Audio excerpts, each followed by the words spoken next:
Mel 2204, your pageant vlogger host. Subscribe!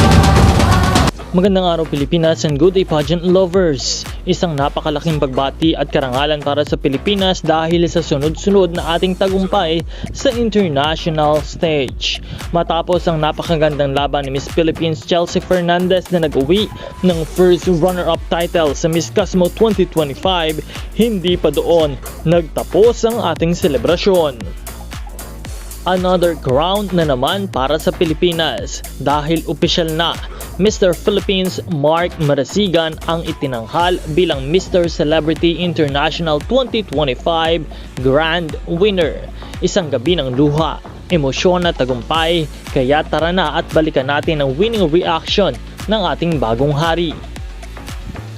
Mga ka-pageant fans, hindi lang ito basta panalo, isa itong emosyonal at makasaysayang tagumpay para sa Pilipinas. Sa mismong announcement ng kanyang pagkapanalo bilang Mr. Celebrity International 2025, kitang-kita ang tunay na emosyon ni Mark Marasigan. Hindi napigilan ang kanyang luha, isang reaksyong totoo, malinis at mula sa puso. Ito ang klase na reaction na hindi scripted. Ito ang reaksyon ng isang taong pinagpaguran ang bawat hakbang. Habang binabanggit ang pangalan ng Pilipinas bilang Grand Winner, makikita sa kanyang mga mata ang pasasalamat, sakripisyo at pagmamahal sa bayan. Isang nakakakalabot at nakakaiyak na sandali para sa lahat ng Pilipinong nanonood.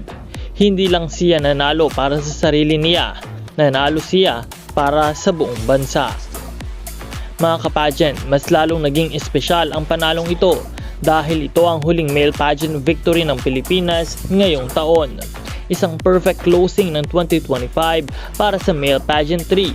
Patunay na world class pa rin ang Pilipinong lalaki sa international stage.